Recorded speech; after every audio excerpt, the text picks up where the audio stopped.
Tourists come to Georgia for the islands, the beaches, and southern hospitality.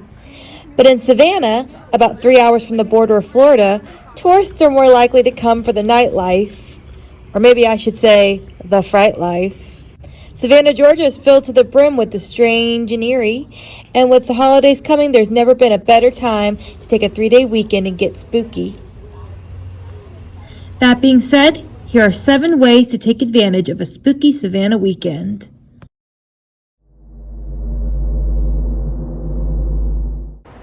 We've been on this tour before and we really enjoyed it. It feels like it gives you a little more in-depth look at the history and what happened in the house. That it does. Though local historians have had disagreements over the true history of the Sorrel-Weed house, that in no way lessens the ghoulishness of the house. Called America's most haunted house by locals, it certainly has lived up to that name, if you ask anyone who's ever done the overnight ghost tour. Hi, Molly, They warn you not to antagonize the spirits, and I for one agree. From spirits in mirrors to shadow figures crawling across the room, this is a spine-chilling location. Unfortunately, we weren't allowed to film inside the Savannah Underground, but it's probably for the best. An interactive ghost story, Savannah Underground mixes the fight-or-flight scares of a haunted house with the morbid curiosity that comes with ghost tours. According to founder Kieran K. Drayton, every story told is true. You jump from a murder and execution in 1734 to a boo hag in 1894, all the way to participating in Savannah's only confirmed exorcism in 1963. You can even opt to do a sightseeing ghost tour after the show, but with the performance these local talents give, your heart might not take another fright. Does murder mix with cocktails? In Savannah, it sure does. True Crime and Wine is a pub crawl that takes visitors all around the city, bar to bar, while the guide talks about true crime. What makes us stand out is that instead of hitting the famous spots, such as the Mercer Williams house, this tour takes you to the gruesome, lesser-known crimes, including a hate crime that was done by one of the sons of an influential bar owner. They'll even take you past the restaurant that the killer opened. Is it macabre? Well, only in the best way. This is more history than horror, but no less of a quirky spot.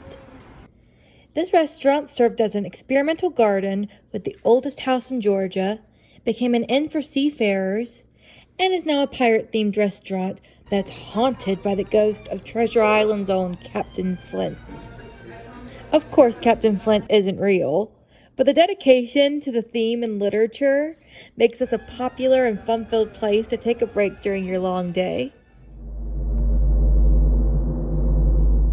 One of Savannah's oldest hotels, the Marshall House, wore many hats over its 167-year history, including a hospital for yellow fever patients and Union soldiers in the Civil War. Guests on the 2nd and 4th floor report people touching them in their sleep and children running in the halls. It's also right in the center of the historical district and within walking distance of all the other attractions on this list.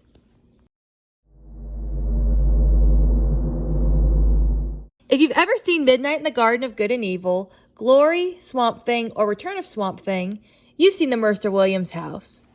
Again, photos inside are prohibited, but you'll definitely want to see it in person.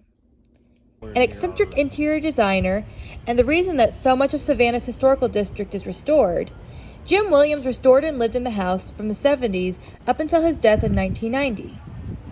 What makes the house so eerie is that a famous murder, one that inspired a book and a movie, happened right in Williams' office. There's a rumor that the home was haunted by a young boy named Tommy Downs that died before Williams bought the house, as well as Jim Williams' victim, Danny Hansford. But they seem to be little more than just that.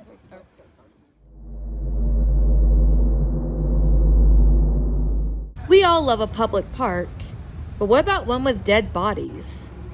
Colonial Park contains over 9,000 graves, though you could guess how many of them are unmarked by the tombstones along the back wall.